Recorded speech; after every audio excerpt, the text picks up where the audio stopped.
Con el sistema semáforo podremos reactivar nuestra economía y seguir cuidándonos en la nueva normalidad. Conoce cómo funciona cada etapa. Cuando el semáforo de tu estado esté en color rojo, solo las actividades esenciales como la producción y venta de alimentos pueden trabajar con las medidas de prevención necesarias como la sana distancia y la sanitización. En naranja, se suman actividades no esenciales como hoteles y cines, pero solo a la mitad de su capacidad y siguiendo las medidas de prevención. Además, podremos acudir a los parques cuidando el 30% de capacidad. Si está en amarillo, las actividades no esenciales como restaurantes, hoteles y plazas podrán estar a un 60% de capacidad con las medidas de prevención. Finalmente, cuando esté en verde se podrá regresar a las clases presenciales, así como a los bares y gimnasios, cuidando las nuevas medidas sanitarias para evitar contagios. Para mayor información visita coronavirus.gov.mx. Juntos saldremos adelante. Gobierno de México.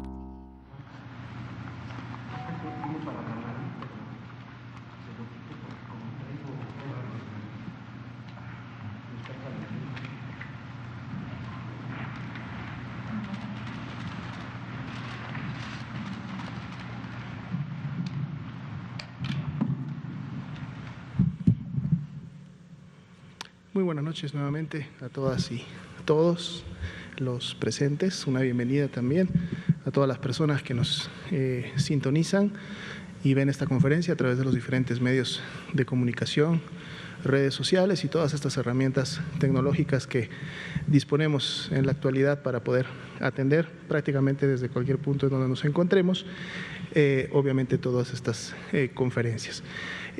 Vamos a dar inicio a la del día de hoy, como siempre, transmitiendo desde la Ciudad de México, Palacio Nacional, y destacaremos, actualizaremos los componentes informativos que día a día presentamos. Estamos hablando de la evolución, el comportamiento epidémico en México, así como del avance de la Estrategia Nacional de Vacunación. Esta noche no nos acompaña el subsecretario de Prevención y Promoción de la Salud, el doctor Hugo López-Gatell, dado que se encuentra hace el transcurso de la tarde, arribó al estado de Campeche. El día de mañana se va a llevar a cabo en este estado, convocó la Secretaría de Educación Pública, va a sesionar el Consejo Nacional de Educación, el CONAEDU. Y pues es importante porque en este consejo, precisamente de los temas que están en la agenda para el día de mañana, es revisar todos estos protocolos que hasta el momento se han definido y que esperemos muy pronto empiecen a entrar ya en aplicación, en implementación, en relación a la posibilidad del retorno a las actividades escolares de manera presencial. Obviamente, como se ha estado informando desde hace ya algún tiempo, esto sería posible en entidades federativas que hubieran alcanzado los niveles de riesgo más bajos, los que corresponden precisamente al color verde. Sin olvidar que entidades federativas que se encuentran en amarillo, hay ciertas ya actividades preparatorias de inicio en miras precisamente a la reactivación que también pueden empezar a realizar al interior del plantel y con el personal educativo. Pero justo todo esto mañana se va a plantear en el CONAEDU. El doctor Hugo López-Gatell y compañeros de la Secretaría de Salud estarán obviamente participando de la misma, y mañana de seguro en la conferencia de la noche el mismo subsecretario nos estará informando de las reuniones, las decisiones que se llevaron a cabo, los acuerdos, los compromisos de este CONAEDU. Pero sí también el doctor López-Gatell estará llevando a cabo una agenda de trabajo prácticamente durante toda la semana, visitando las entidades federativas de la península, además de Campeche, Yucatán y Quintana Roo, en donde estarán realizando visitas de campo para ver cómo se está implementando la Estrategia Nacional de Vacunación, además de otros programas de salud pública que obviamente están bajo su competencia, que no necesariamente son COVID, pero que también en el aspecto comunitario pues contribuyen a la respuesta integral. Entonces vamos a estar igualmente informando en siguientes conferencias cómo ha avanzado todo este trabajo que se va a llevar a cabo en siguientes días.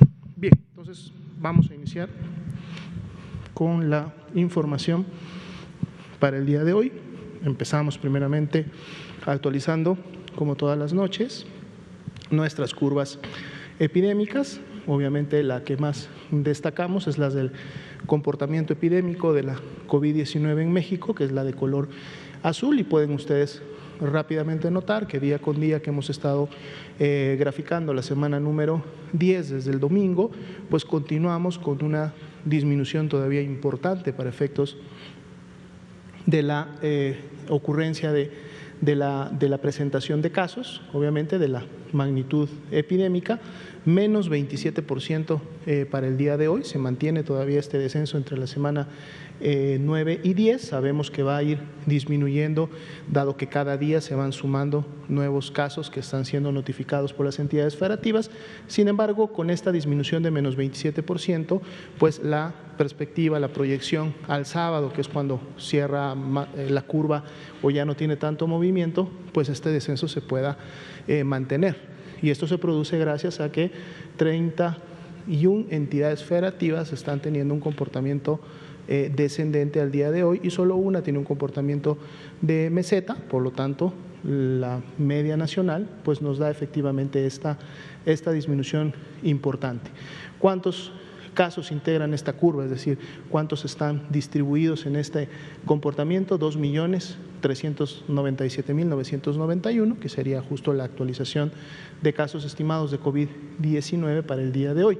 Se mantiene también otro indicador que siempre resaltamos, que es el de casos activos estimados en 1%, recordando que esta es la semana que durante más tiempo hemos mantenido ese 1%, es el menor porcentaje que también vemos desde que prácticamente inició la pandemia, para efectos obviamente que después de la primera ola, cuando tuvimos una primera disminución en los meses de agosto, septiembre, y mucho más cuando vemos obviamente nuestro segundo ACME, nuestra segunda ola ocurrida a fines de diciembre, principios de enero, y es solamente este 1% la población que ha desarrollado signos y síntomas en los últimos 14 días y pues bueno, representan una muy pequeña proporción en relación a todo el historial de la epidemia que hasta el momento ha ocurrido.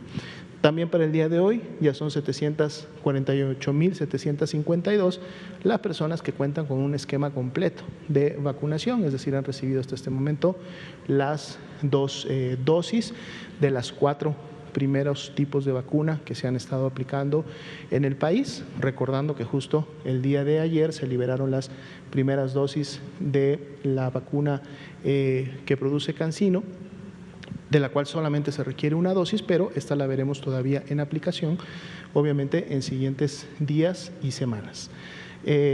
Como todos sabemos, lamentablemente la COVID-19 produce también en una proporción pequeña enfermedad crítica, y las personas que padecen de enfermedad crítica y que obviamente son las que requieren de hospitalización y muchas veces de atención especializada a través de un ventilador mecánico, pues lamentablemente a veces pierden la batalla contra la enfermedad y fallecen a consecuencia de sus complicaciones. Para el día de hoy son 199.048 las personas que lamentablemente tuvieron este desenlace. Si vemos la siguiente diapositiva, actualizamos también el comportamiento de la hospitalización diaria y continuamos con disminución. Para el día de hoy 2 puntos porcentuales más, es decir, 19%, ya estamos bajando el nivel del 20%, ahora es 19%, y obviamente podemos ver claramente en la gráfica de las líneas cómo la cantidad de personas que están hospitalizadas por sospecha de COVID o con COVID-19 confirmado, pues ha disminuido de manera importante y continuamos descendiendo inclusive cuando comparamos la hospitalización mínima que tuvimos entre los dos ACMEs o entre las dos olas que hasta el momento se han presentado en la epidemia en México, y por lo mismo la tendencia parece mantener. Recordemos que las hospitalizaciones normalmente se incrementan 2 semanas aproximadamente, 10 a 15 a 14 días, después que se incrementan los casos, porque cuando se incrementa la carga de enfermedad, pues obviamente se incrementa la proporción de personas que padecen o desarrollan enfermedad grave y crítica y terminan demandando hospitalización. Entonces, así como vemos la curva anterior en donde estamos disminuyendo también día con día la carga de enfermedad, la cantidad de casos, pues entonces también la carga de hospitalización está disminuyendo y lo está haciendo de manera importante. Si vemos en la siguiente diapositiva, actualizamos también específicamente para cada una de las entidades federativas. Ninguna tiene más del 50% de ocupación de camas generales. Siguen 3 entidades entre el 30 y el 49%, son las mismas entidades que revisábamos el día de ayer, y la gran mayoría, es decir, el 29%, tienen inclusive menos del 30% de ocupación, lo cual entonces nos deja a nivel nacional 25.068 pues camas disponibles, camas que están listas para poder recibir y hospitalizar pacientes si así se requiriera. Felizmente no ha sido el caso, dado que la carga de enfermedad pues ha estado también a la baja en las últimas semanas. La ocupación nacional para camas generales, 21%, y para este tipo de camas tenemos el incremento de un punto porcentual, el cual obviamente se da por la ocupación que va ocurriendo en las entidades que, independientemente de que no tienen saturación, de un día a otro pueden incrementar algunos puntos y contribuir a que la media nacional también se incremente. Si vemos la siguiente diapositiva, en donde presentamos las camas con ventilador, aquí sí vemos una disminución en esa media nacional y por lo tanto ese promedio entre ambas es la que nos está dando la disminución que ya veíamos de un 19% de solo ocupación a nivel nacional. Aquí las camas con ventilador, la ocupación nacional es del 24%, habiendo disminuido este punto porcentual al día de ayer, lo cual nos deja 8.414 camas con ventilador disponibles para que también las personas con los cuadros más severos, más críticos de la enfermedad puedan en su momento recibir la atención. Sin embargo, como lo estamos viendo en la ocupación, este número de personas pues también ha disminuido en las últimas semanas, dado que tenemos muchas camas que están no ocupadas. Son 7 entidades solamente las que se encuentran entre un 30 y un 49% de ocupación, y tenemos a 25 que inclusive tienen menos del 30% de ocupación de este tipo de camas. Entonces se mantiene la tendencia descendente de la carga de enfermedad y se mantiene la tendencia descendente importante de la enfermedad grave, es decir, de las personas que se están hospitalizando. Si vemos la siguiente diapositiva, entramos al segundo conjunto de información que también es importante actualizar día con día, y es precisamente la de la Estrategia Nacional de Vacunación. El día de hoy se reportan para el corte de las 4 de la tarde 107.527. Como lo decíamos ayer y lo hemos venido diciendo en días previos, vemos actualizaciones también que afectan a los días anteriores en función de cómo se va incrementando el reporte de la aplicación una vez que se termina en un día completo la vacunación. Entonces, de seguro, estas más de 107.000 personas para el día de mañana, como lo vemos, por ejemplo, para el día de ayer, pues se incrementará en función del reporte.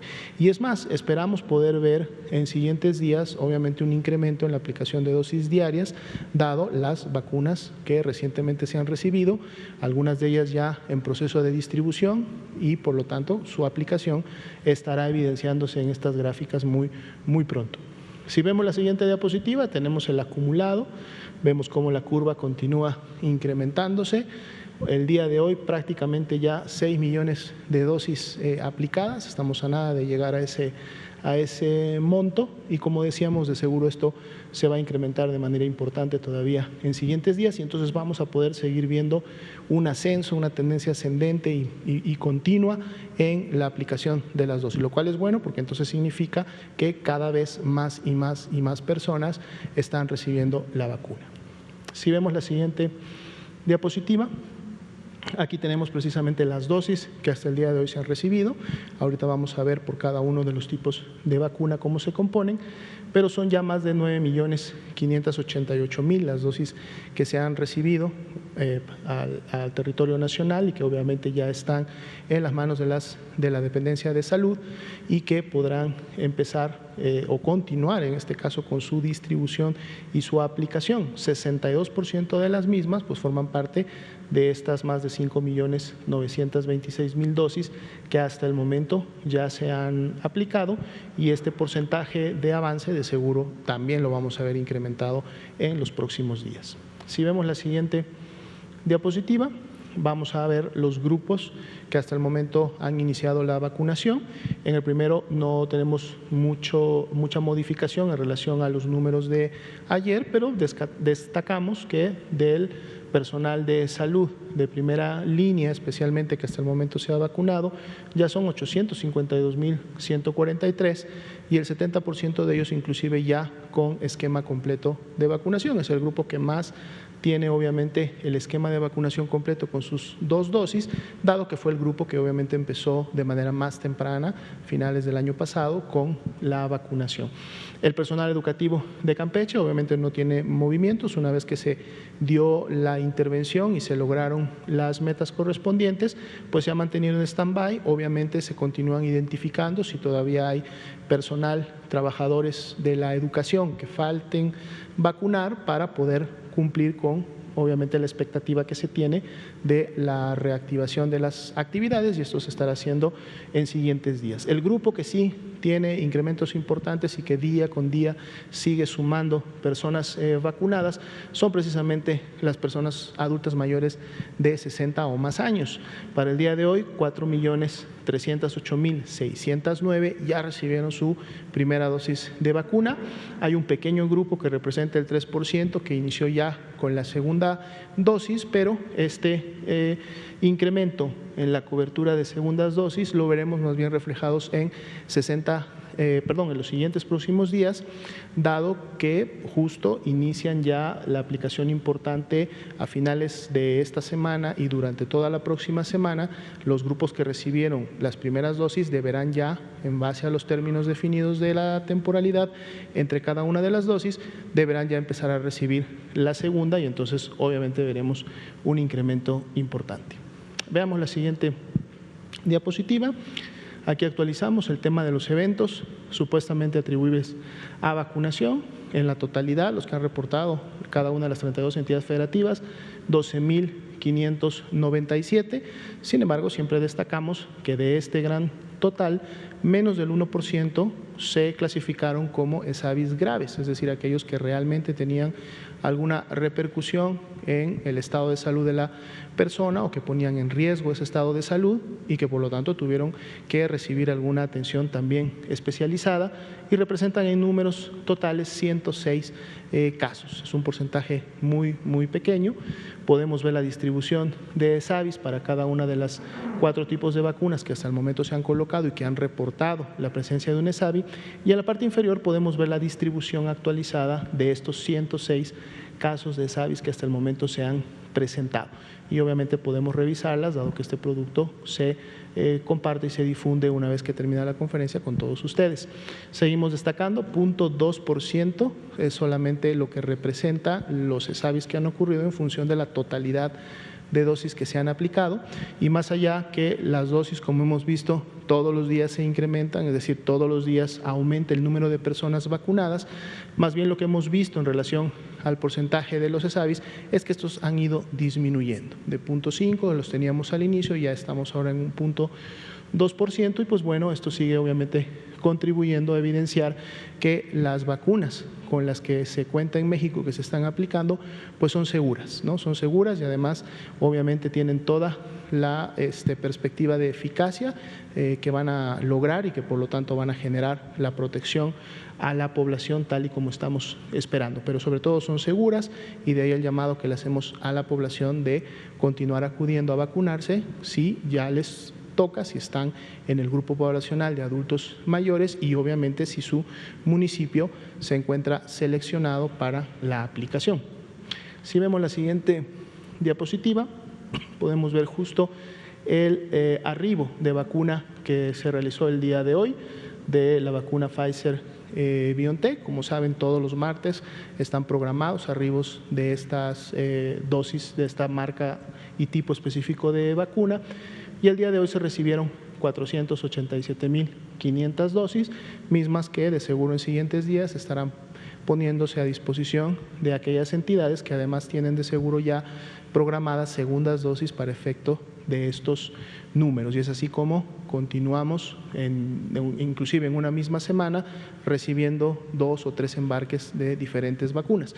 Y esto es lo que se espera, que precisamente en siguientes semanas no solo continúe, sino se incremente en número, lo cual va a permitir pues, avanzar también de manera más rápida y oportuna con la Estrategia Nacional de Vacunación y poder cumplir estas metas que hasta el momento se han planteado, sobre todo en la población de adultos mayores. Si vemos la siguiente diapositiva, tenemos ahora sí la distribución de estas 9.588.220 dosis que se han recibido hasta el día de hoy en los 5 tipos de vacunas, marcas también, fabricantes diferentes que hemos recibido.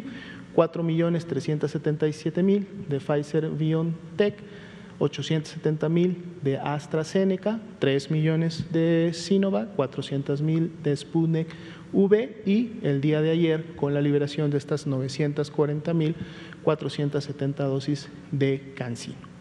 Si vemos la siguiente diapositiva, hacemos el llamado, esto es muy importante, recalcarlo con la población, tenemos que esperar nuestro turno, recordemos que hay una política nacional de vacunación que ha definido cuáles son las etapas y cuáles son los grupos de priorización para recibir las dosis de vacunas que están arribando al país. En la medida que lleguen más dosis de vacunas, obviamente podremos avanzar más rápido y llegar a siguientes etapas y a siguientes grupos.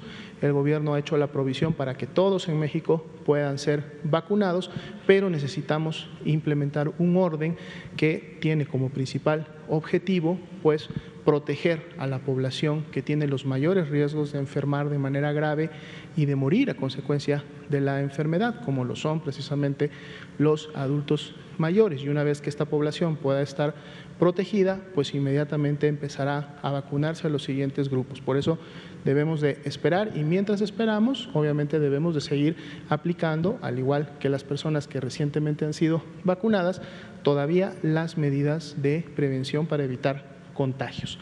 Si vemos la siguiente diapositiva, es el llamado que hacemos en este marco que está pronto ya a iniciar de las vacaciones conocidas de Semana Santa. Nuestro pedido para hoy es que sumergirte en las olas no provoque una tercera ola, ¿no? Y estamos hablando justo de esta posibilidad que está vigente y que puede suceder, que es que nuevamente se incremente la transmisión, que nuevamente la magnitud de casos vaya para arriba y que entonces empezamos a ver no solamente una tendencia ascendente, sino que además se manifieste una tercera ola. Y la única forma en la que podemos todos juntos evitar esta situación para el país es que pongamos en práctica diferentes acciones que se han definido. Contamos contigo para unas vacaciones seguras. ¿Y cómo podemos tener unas vacaciones seguras? Pues bueno, vamos a repasar rápidamente el decálogo que se presentó justo en el Pulso de la Salud esta mañana. Si nos permiten la siguiente diapositiva, empezamos. El punto 1 y 2 están relacionados. Pasea con tu familia cerca de tu casa, aprovecha las vacaciones para pasar tiempo con tu familia. Recordemos que la recomendación siempre ha sido que las actividades las podemos hacer mejor con nuestro núcleo familiar, es decir, las personas que vivimos bajo un mismo techo, dado que pues la exposición que hemos tenido con ellas ha sido continua, ha sido desde un inicio de la epidemia y siempre va a ser el lugar más seguro en donde podamos estar. Entonces podemos identificar de seguro toda una serie de actividades que podemos llevar a cabo con la familia, pero que además de esas actividades van a contribuir a estrechar los lazos con la familia. Aprovechemos estos periodos de vacaciones en donde igual los niños, los adolescentes, los adultos jóvenes pues no van a tener sus clases virtuales, van a ser 2 semanas también en las que van a poder apagar la computadora, apagar la tableta, desconectarse un poco de las clases virtuales, pero entonces aprovechemos usar ese tiempo obviamente para convivir en familia. El punto 3, si sales de casa, visita lugares con poca gente. No programemos excursiones, no programemos actividades a espacios públicos en donde de por sí sabemos que va a haber concentración de personas o que puede haber concentración de personas. Si todos tomamos la decisión y en su momento elegimos los espacios de la mejor manera posible, pues entonces vamos a contribuir que estas congregaciones masivas no se den y por lo tanto que no haya la posibilidad de que una persona que está enferma contagie a una persona que pues obviamente no tiene la enfermedad y que así continúe propagándose y transmitiéndose la infección. Entonces podemos hacer, si vamos a realizar alguna actividad con la familia, definitivamente escoger lugares que preferentemente tengan otras características, que las vemos también en las siguientes recomendaciones. Si sales, hazlo en grupo de máximo 5 personas y preferentemente, así como vas a elegir o vas a elegir no ir a lugares que tienen muchas personas o altas congregaciones, mejor elige también lugares al aire libre o con buena ventilación. Está demostrado que si pasamos mucho tiempo en lugares cerrados y sobre todo con una cantidad de personas importante, pues se incrementa el riesgo obviamente de transmisión. Si son lugares abiertos, con buena ventilación, sobre todo al aire libre, en la naturaleza, pues obviamente el riesgo es menor, más si somos grupos pequeños de 5 personas y que además no están en contacto estos grupos con otros grupos, dado que los espacios abiertos permiten este distanciamiento. Procura salir también en horarios en donde haya menos gente y obviamente esto de salir está siempre en el marco de tratar de que estas salidas sean de tipo esencial preferentemente, es decir, no realizar actividades que podemos tranquilamente postergarlas o dejarlas para tiempos posteriores en donde obviamente tengamos un comportamiento epidémico todavía menor y de una disminución del riesgo importante. Si vemos la siguiente diapositiva, cerramos con los últimos 5 recomendaciones: que tus encuentros con familiares o amistades sean seguros, máximo 8 personas, sana distancia, uso correcto del cubreboca y buena ventilación. Si mantenemos estas acciones presentes y evitamos obviamente las congregaciones en nuestros domicilios, por eso la recomendación de solo un máximo de 8 personas, podemos entonces también contribuir a no permitir que haya contagios. Participa de los eventos religiosos desde casa. El nombre de la semana lo dice, Semana Santa. Esto se hace en un marco de una serie de actividades que ciertas creencias, denominaciones religiosas pues practican. Tratemos de que esas prácticas sean en la medida de lo posible virtuales y en todo caso participar solo a distancia o a través de las diferentes herramientas de comunicación para poder ver estas actividades. Evitemos en todo momento las congregaciones. Estamos ya entrando a una temporada en donde tenemos obviamente un incremento, aunque todavía no importante, pero sí mayor de temperatura, aunque hay algunas entidades que todavía están teniendo afectaciones por frentes fríos, sobre todo ya en el centro y en el sur. Hay temperaturas más cálidas, hay actividades obviamente que se están recomendando hacerse mejor al aire libre y en la naturaleza, entonces por lo tanto protegernos del calor, usar ropa ligera, lentes protectores de sol, hidratarnos constantemente, pues va de la mano para evitar también otro tipo de afectaciones o enfermedades por llevar a cabo estas actividades. Hay que continuar y mantener siempre la implementación de las medidas básicas de prevención, que son la sana distancia, el uso correcto del cubreboca y el lavado frecuente de manos. Esto no lo podemos olvidar y hay que estarlas realizando siempre y en cada momento. Si te es posible, quédate en casa. Si podemos tomar la decisión de quedarnos en casa, interactuar con la familia y llevar a cabo actividades en el seno familiar, pues esta es la recomendación obviamente por excelencia. Y en la última diapositiva, si necesitamos todavía más información, podemos ingresar a la página de coronavirus.gov.mx. Ahí encontramos toda una serie de lineamientos, manuales, guías para espacios abiertos, espacios cerrados, cómo utilizar de manera adecuada el cubreboca, cómo mantener los espacios ventilados, cómo en su momento llevar a cabo las actividades de limpieza al interior del hogar y toda una serie de recomendaciones que de seguro van a nutrir de manera importante no solamente el decálogo de las 10 recomendaciones, sino todas aquellas actividades que podemos continuar realizando para evitar la transmisión y la reactivación de la epidemia de COVID en México. Muy bien, vamos entonces a pasar rápidamente a tomar algunas preguntas de la prensa y a responderlas. Por favor, aquí, allá, que atrás también. Gracias. Buenas noches, doctor. A lo mía, Juan Hernández del periódico Basta, del Grupo Cantón. En sí, nada más voy a hacer una pregunta. Ahorita, ante esta inminente oleada de turistas que van a salir en Semana Santa, ¿cómo han checado los protocolos en el caso de las aerolíneas y de las centrales de autobuses? Porque, bueno, casi por lo general, cuando fue el desarrollo de la pandemia, pues veíamos las fotos en redes sociales de los autobuses, o en este caso de los vuelos, en donde pues prácticamente quienes hemos viajado en avión o en autobús, pues ahí no existe la sana distancia en el 1,5 metros. Ahí cómo trabajaron precisamente con estos dos medios de transporte, precisamente de cara a lo que es evitar esta propagación de contagios. Sobre todo poniéndole un ejemplo muy claro, para viajar a Querétaro solamente son 3 horas de camino, ¿no? Entonces realmente ahí están en un espacio corto, todas las cuestiones que ahí no deberíamos de tomar precisamente para guardar la sana distancia. ¿Cómo se trabajó en esa área? Claro, con mucho gusto. De hecho, los protocolos, inician, nos vamos un paso atrás, desde el momento en que una persona toma la decisión de realizar un viaje. Y entonces, desde ese momento, obviamente la recomendación es, si va a realizar un viaje, ya sea por la vía terrestre o ya sea por la vía aérea, o inclusive por ahí si toca la vía marítima en algún aspecto, pues tome una decisión informada, ¿verdad? Y sea consciente de que está tomando una decisión que puede implicar un riesgo, dado que va a movilizarse en el espacio público y de seguro obviamente va a estar en espacios en donde puede potencialmente encontrar una persona contagiada de la enfermedad que a su vez la pueda contagiar a usted.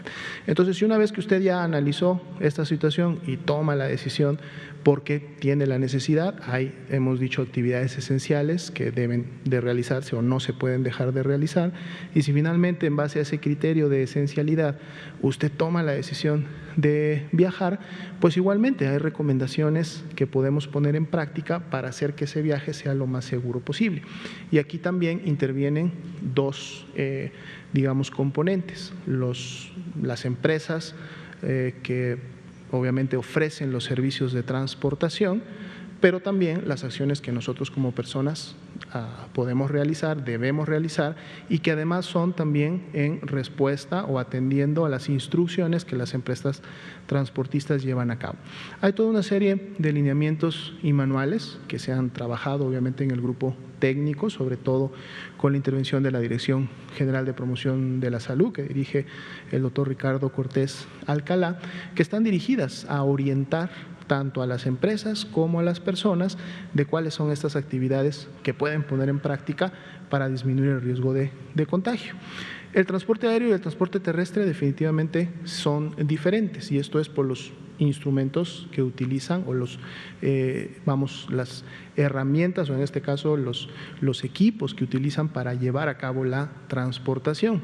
En el caso de la vía aérea, en este momento se cuentan ya con varios estudios que la transmisión en los vuelos, es decir, al interior de los aviones, es poca y el riesgo es mínimo en relación inclusive a otras actividades. Y esto es porque la gran mayoría de los aviones implementan no solamente toda una logística y toda una serie de protocolos que inician desde el abordaje, se mantienen durante el vuelo y están presentes a la llegada y el desembarque de los pasajeros, que tienen que ver obviamente con el uso del cubrebocas, la aplicación del alcohol gel en las manos, los filtros sanitarios que se colocan a la entrada de prácticamente todos los aeropuertos en el país, los cuestionarios que se tienen que llenar, ya sea en papel o de manera digital, para poder contribuir a estos filtros sanitarios a identificar la posibilidad de casos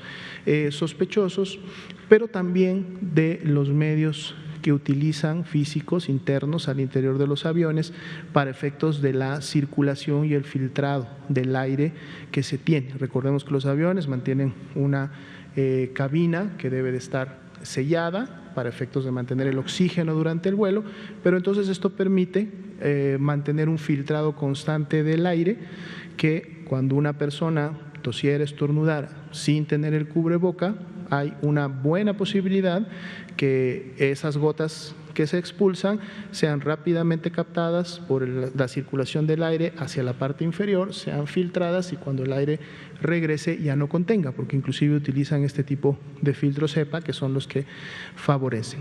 Pero obviamente nosotros tenemos que contribuir, tenemos que acatar las recomendaciones, las instrucciones de los sobrecargos, de los asistentes al inicio y al final del vuelo, que nos permitan siempre mantener la sana distancia. Toda una serie de protocolos que hay que ponerlos en práctica. Obviamente, y como sucede inclusive, lo hemos dicho en otros marcos, el riesgo nunca va a ser cero, es decir, nunca vamos a poder decir aquí no hay absolutamente ningún tipo de riesgo o el riesgo está completamente controlado, eso no es posible, pero lo que sí es posible es disminuir ese riesgo y si podemos hacerlo a través de la implementación de las instrucciones, pues debemos hacerlo. Pero recordemos que la mejor forma de evitar el riesgo que está implícito en viajar, pues es no viajar, ¿no? Es un momento de tomar la decisión de mejor no voy, no viajo, porque identifico que esta actividad no es esencial, no es una urgencia y puedo postergarla obviamente para más adelante. La información del semáforo de riesgo es importante. Esta semana toca actualización del semáforo de riesgo. Por lo tanto, saber que una entidad está con un nivel de riesgo obviamente bajo en verde o en amarillo, que otra entidad pudiera estar en un riesgo más alto como un color naranja, rojos actualmente no tenemos, pues obviamente eso también contribuye a mi análisis de riesgo personal, familiar y de tomar en su momento decisiones de trasladarme o no a una entidad o moverme en lugares concurridos como los pueden ser los aeropuertos, las centrales de autobuses. La recomendación, acatemos las instrucciones, pongamos de nuestra mejor parte para poder llevar a cabo las actividades del uso adecuado del cubrebocas, el lavado constante de manos y mantener en la medida de lo posible siempre la sana distancia, y es la manera como vamos a poder todos seguir contribuyendo a que la curva epidémica pues se mantenga disminuyendo. Sí, muy bien. Por favor. Buenas noches, Óscar Sosa de Enredate Digital. Mi pregunta es respecto igual al turismo, tiene que ver con la coordinación que tiene el gobierno federal con autoridades, entidades y autoridades locales. ¿Cómo en ese sentido se han pedido asesorías en los principales destinos turísticos para evitar una tercera ola de contagio? Y la siguiente pregunta será también referente a las personas que salen al exterior durante este periodo también vacacional, referente a los laboratorios de análisis clínicos. Si hay una verificación para que haya una asertividad, para que no vaya una persona a salir del país y hay un problema también diplomático de esa manera por alguna prueba que a lo mejor no tenga ese índice de asertividad que el otro país requiere para poder asistir o poder entrar de esa forma. Gracias. Claro, con mucho gusto. Para empezar, la coordinación que se mantiene entre las dependencias federales de estos temas es constante. La Secretaría de Turismo, a través de su secretario, el secretario Torruco, mantiene una comunicación constante y permanente con las autoridades de salud. Muchos de los lineamientos que se han creado en el marco de turismo, de los servicios hoteleros, de todas las actividades restauranteras, de todo lo que tiene que ver obviamente con la actividad turística, han sido consensuadas con la Secretaría de Salud y ellos siempre están comunicándose cada vez que van a emitir un comunicado, cada vez que tienen reuniones con las cámaras, con los grupos obviamente que promueven el turismo en el país, invitan a la Secretaría de Salud. Personalmente nos ha tocado participar de muchas de estas reuniones. Entonces, en el marco de coordinación es permanente, es continua y muy activa. Y muchos inclusive de estos lineamientos conjuntos también los pueden ustedes encontrar en las páginas de coronavirus. Obviamente, aquí lo importante es, o a resaltar, es que los lineamientos se apliquen. ¿no? Si en un momento se definen cierta cantidad de aforos, si en un momento se define cómo es que debe de llevarse a cabo la atención en centros turísticos, en restaurantes, en playas o en todo aquello que en su momento participe en el evento, y bajo qué circunstancias se pueden o no realizar, y esto parte desde el mismo semáforo de riesgo, en donde si estoy en rojo y en naranja, definitivamente estas actividades están muy limitadas y las recomendaciones es que muchas de ellas no se lleven a cabo, y solo cuando estoy en amarillo o en verde, algunas de ellas pueden realizar también ciertas actividades y bajo ciertas condiciones. Pero entonces ahí entra precisamente la autoridad sanitaria estatal, porque son las 32 entidades federativas, que son autoridades sanitarias también, las que en coordinación con estos mismos sectores en la localidad, pero muy importante también una coordinación que debe de haber con los municipios, que obviamente son los que están directamente en relación con todas estas actividades, sobre todo cuando se tratan de zonas costeras y de actividades que tienen que ver con playa, pues toda la aplicación de estos lineamientos debe estar uno, muy bien identificado y ser del conocimiento de las autoridades para que ellas a través de la implementación de las mismas puedan entonces realmente contribuir, ¿no? Las revisiones que pueden realizar a los establecimientos, las recomendaciones que pueden emitir, los avisos publicitarios, la comunicación social y de riesgos que pueden tener con la población, la difusión de toda esta información, sobre todo en los medios locales, sobre todo en las áreas turísticas, pues obviamente es lo que puede contribuir a que esto se lleve a cabo. Y la responsabilidad también de los dueños de empresas o establecimientos que operan este tipo de servicios turísticos, de al conocer estas recomendaciones también implementarlas. Para efectos obviamente de la población general y de lo que pudiera suceder en las siguientes 2 semanas, están justo identificadas y resumidas en el decálogo de las 10 recomendaciones que estamos emitiendo, ¿no? Y aquí lo importante es el llamado a ponerlas en práctica. Programémonos para poder poner en práctica y acatar estas recomendaciones. En el tema del control de viajeros, o específicamente en función de la pregunta de si es necesario realizar algún tipo de prueba de laboratorio o que las personas se vayan a hacer pruebas de PCR o de antígeno para saber, realmente no es una recomendación. Recordemos mejor que la recomendación inicia obviamente desde que decimos no llevemos a cabo actividades fuera del hogar, que las actividades que realicemos fuera del hogar sean solamente actividades esenciales. Recordemos que la recomendación de México, y es la política que hemos implementado desde un inicio de la epidemia, es que las pruebas deben de estar reservadas para las personas que presentan signos y síntomas de la enfermedad, porque la prueba precisamente su objetivo es identificar y confirmar que la afectación que estoy teniendo, es decir, esa tos, esa fiebre, ese malestar general, ese dolor de cuerpo, ese dolor de pecho, etcétera, está siendo producido seguro por el virus SARS-CoV-2 y lo que tengo es COVID-19. Ese es el objetivo de la prueba.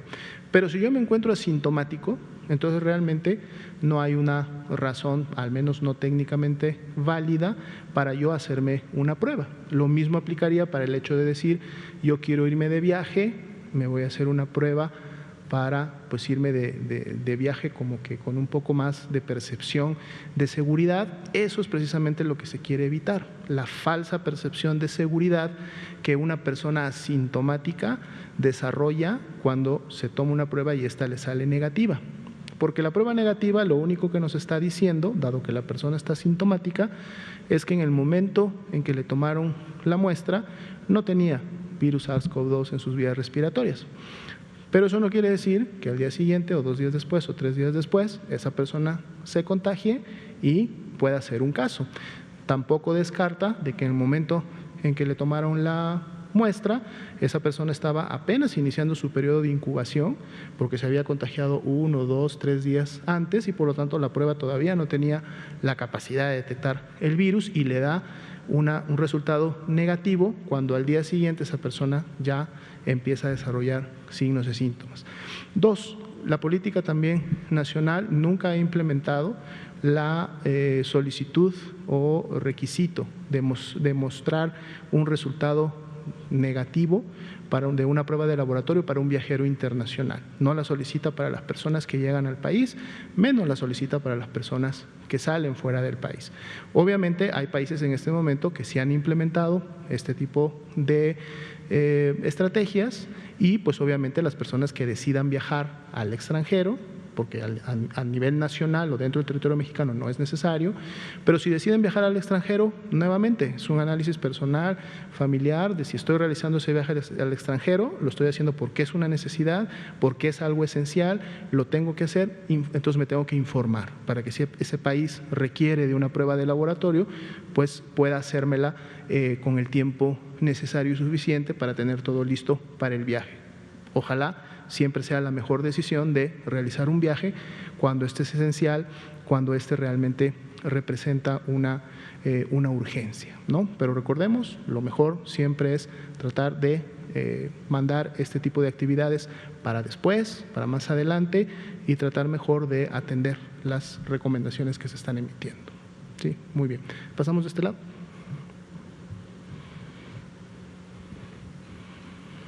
Sí, gracias, doctor. Buenas noches. Daniel Blancas, de Crónica. Buenas noches. Mire, le he estado dando seguimiento a el caso de las vacunas supuestamente falsas que fueron decomisadas en Campeche.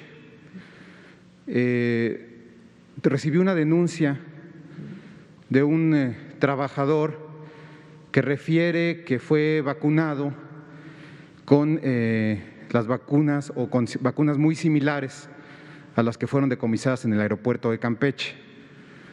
La pregunta es, ¿hay alguna restricción para las empresas, para los consorcios, para que puedan importar vacunas al país? ¿Qué requisitos deben cumplir? Y si estos están fuera del ámbito de competencia, ¿o qué responsabilidad tiene también la Secretaría de Salud para darle seguimiento a este tipo de importaciones? Claro, con mucho gusto. Creo que esta pregunta nos permite abordar varios temas relacionados.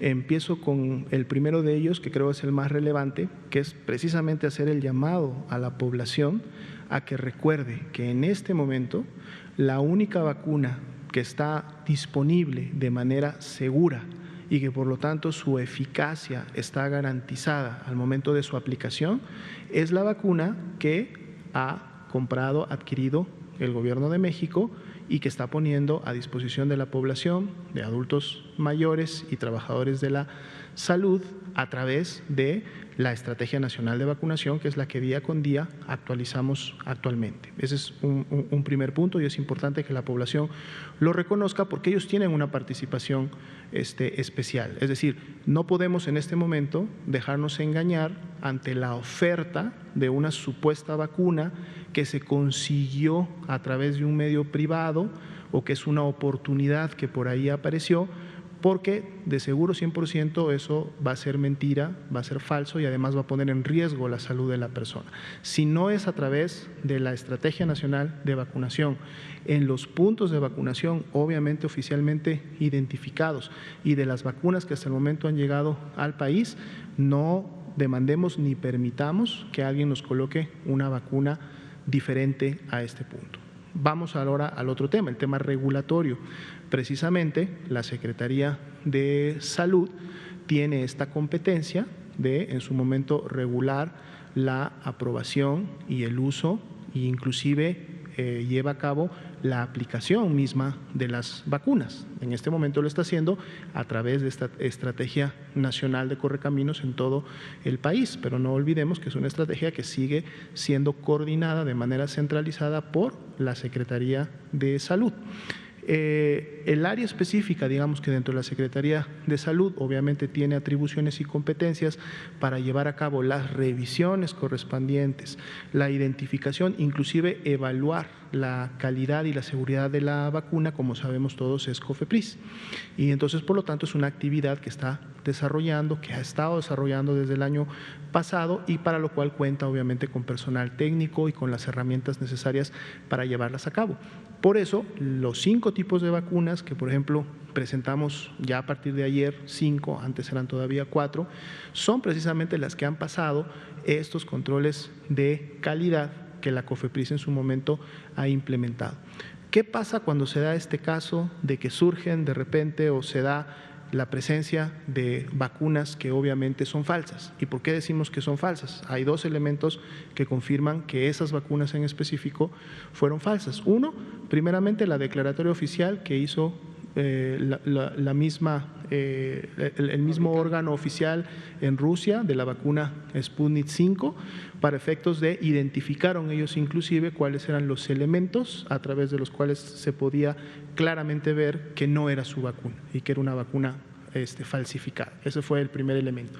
Pero además, obviamente, también la COFEPRIS fue invitada para participar de las revisiones y ellos a través de esta revisión directa pudieron también verificar que la vacuna era falsa y a su vez también se hizo la revisión de que los números apócrifos o los números que le habían colocado a esta vacuna falsa y las características que tenía esta vacuna no pertenecían a ninguno de los lotes que hasta el momento han ingresado, se han importado, comprado, adquirido por el país y que la COFEPRIS ha revisado. La COFEPRIS en este momento está participando de manera activa, y esto es a solicitud de los ministerios públicos y la Fiscalía General de la República, ha sido requerida su intervención, obviamente por su aporte técnico en el tema, para trabajar de manera conjunta en la investigación que se está llevando a cabo en torno a este evento que ha sido denunciado o a este evento que obviamente todos han tenido ya de él conocimiento en redes. Obviamente, lo que específicamente está realizando tanto la COFEPRIS como las competencias o las áreas judiciales, pues se encuentran todavía en este momento en proceso. Recordemos que toda investigación judicial además debe de tener un espacio para llevar a cabo sus actividades y en su momento cuando ellos tengan resultados o en su momento cuando tengan integrados los expedientes correspondientes y si corresponde al debido proceso que deben de seguir, pues obviamente podrán dar a conocer ciertos elementos informativos, ¿no? La COFEPRIS en este momento tiene la certeza al 100% de que esas vacunas eran falsas o son falsas. Es correcto, tiene la certeza porque ellos tuvieron la oportunidad de revisar las vacunas incautadas. Todas las vacunas incautadas, ellos pudieron revisarlas y comprobar esto que ya de alguna manera el fabricante estaba demostrando. Y la COFEPRIS es muy puntual a decir, estos frascos, estas dosis incautadas, no pertenecen a ninguno de los lotes o de las vacunas que en su momento pasaron por las revisiones tanto de ingreso al país como los controles de calidad y no pertenecen a ninguno de los lotes que se distribuyeron a ninguna de las 32 entidades federativas o específicamente a las entidades en donde se haya enviado la vacuna Sputnik 5. No pertenecen a ninguno de los lotes importados por el gobierno mexicano, pero ¿cabe la posibilidad de que haya sido importada por un privado? Bueno, la importación por un privado sería un tema diferente en el sentido de que para efectos del país, recordemos que hasta el momento todavía no hay ninguna empresa privada que lo esté realizando de manera oficial, legítima y con una autorización. Se preguntaba, o la pregunta al principio era si había una restricción por parte del gobierno mexicano. Ya hace algunas semanas, prácticamente más de un mes, es un tema que se dejó muy en claro que una empresa privada, obviamente oficialmente identificada, o una entidad federativa podía adquirir vacunas para ayudar, para contribuir a la estrategia nacional de vacunación. Sin embargo, y como ustedes también han oído, estos intentos de empresas privadas o de entidades federativas lamentablemente no pudieron continuar, no porque hubiera restricciones en el país, inclusive ya hay están publicadas la manera como las entidades o las empresas privadas pueden llevar a cabo sus trámites para poder ofrecer la vacuna. El problema es de proveeduría, el problema es que a nivel internacional no existe todavía la capacidad de poder proveer las cantidades de vacunas que se están requiriendo. Hay un problema en este momento de surtir a los países que tienen obviamente contratos preestablecidos desde el año pasado. Entonces, la posibilidad de surtir a empresas privadas todavía es mucho menor. Cualquier vacuna que esté en este momento en el país que no forme parte de la Estrategia Nacional de Vacunación y que no haya pasado por las revisiones aduanales correspondientes y por las revisiones de seguridad y técnicas de la COFEPRIS, se debe de considerar como una vacuna falsa o como una vacuna que ingresó ilegalmente al país y que obviamente nadie puede garantizar ni la seguridad ni la eficacia de esa vacuna. Por eso el llamado que hacíamos a la población. Si ya la COFEPRIS terminó este análisis, como usted lo refiere, doctor, ¿qué fue lo que se encontró? ¿Cuáles son los elementos y las evidencias que tiene COFEPRIS para determinar que son falsas? ¿Qué líquido contenían? ¿Qué era la sustancia que contenían estas vacunas? Justo de lo que estaba comentando, en este momento todavía están realizándose muchas ya de las investigaciones o análisis específicos, pero además estos forman parte de la investigación.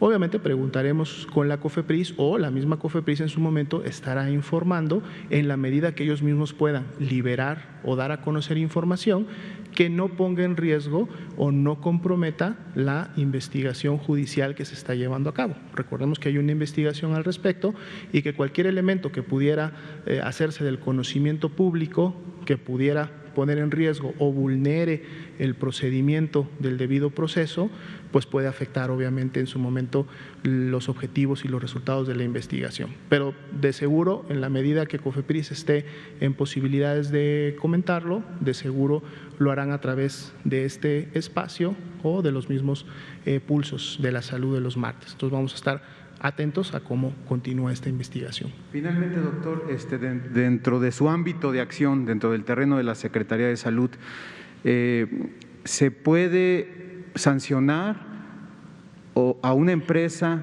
que use vacunas falsas o con sustancias que no están corroboradas su utilidad, placebos, etcétera, o lo que sea, y que se las esté aplicando a sus trabajadores? La COFEPRIS obviamente tiene atribuciones entre las que destacan la protección de la salud. De hecho, eso es uno obviamente de sus marcos de actuación y de sus objetivos principales.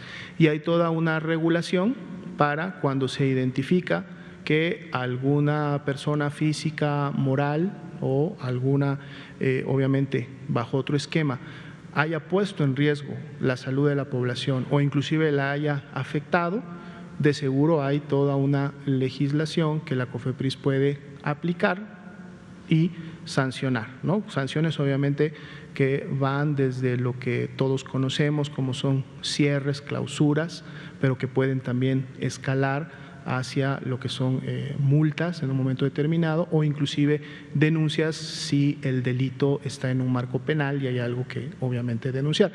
En este momento la investigación se está realizando.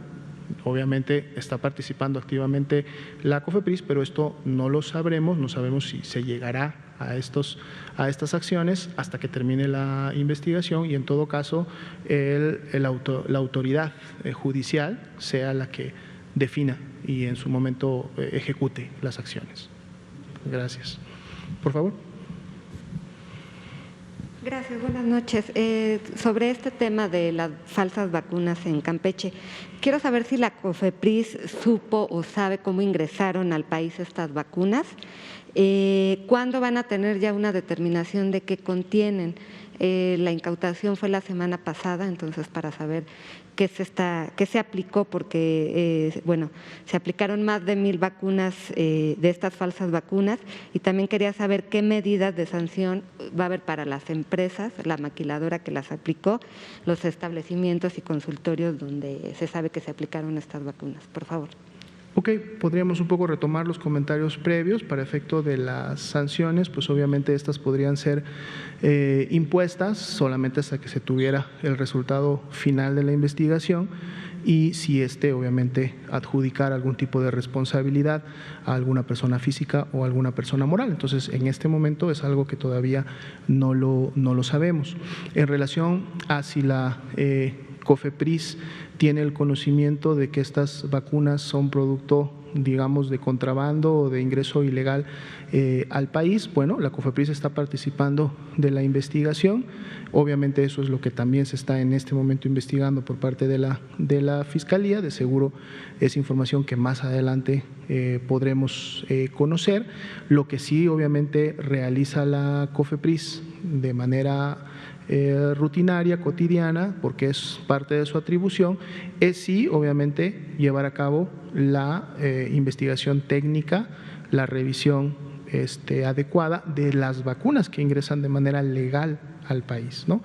La COFEPRIS siempre está presente en los momentos en que las vacunas arriban al país y posteriormente en las revisiones que tienen que hacer de todos estos elementos que hemos ampliamente comentado. Para efectos de qué contenían exactamente los frascos de esta vacuna, que hasta el momento obviamente toda la información indica que es falsa, también forma parte de las investigaciones. Entonces, de seguro estos elementos informativos los sabremos más adelante cuando se puedan dar a conocer. Gracias. No sé si ha habido casos previos o se ha dado esta situación sobre aplicación de vacunas falsas. Y quiero saber qué ha sucedido en esos casos. Al menos como este evento, obviamente en los que ha habido toda una identificación, sobre todo oportuna, ¿no?, para efectos de los agentes aduanales y de las autoridades que estuvieron involucradas en la detección y en el decomiso de estos frascos supuestamente de vacuna, pues es obviamente el primer evento que de manera oficial se conoce y que está bajo investigación. No tenemos un registro previo de algún evento similar. Y obviamente esto no es una actividad propia o exclusiva de la Secretaría de Salud ni de la COFEPRIS. Esto involucra obviamente toda una serie de otros marcos regulatorios y de vigilancia que están precisamente a cargo de las aduanas de México en los diferentes puntos de entrada, ya sean aéreos, marítimos o terrestres, y cuando ellos identifican que lo incautado, lo revisado puede tener una repercusión a la salud de la población, pues obviamente dan la comunicación, hacen del conocimiento de la Secretaría de Salud del evento y piden la participación de la autoridad competente para contribuir a la investigación. Esperemos que más adelante podamos tener obviamente más elementos de información actualizados. Bien. Bueno, pues muchas gracias. Son exactamente las 8 de la noche. Damos por concluida la conferencia sobre COVID-19 de esta noche y esperemos podernos ver el día de mañana. Muchas gracias y muy buenas noches a todos.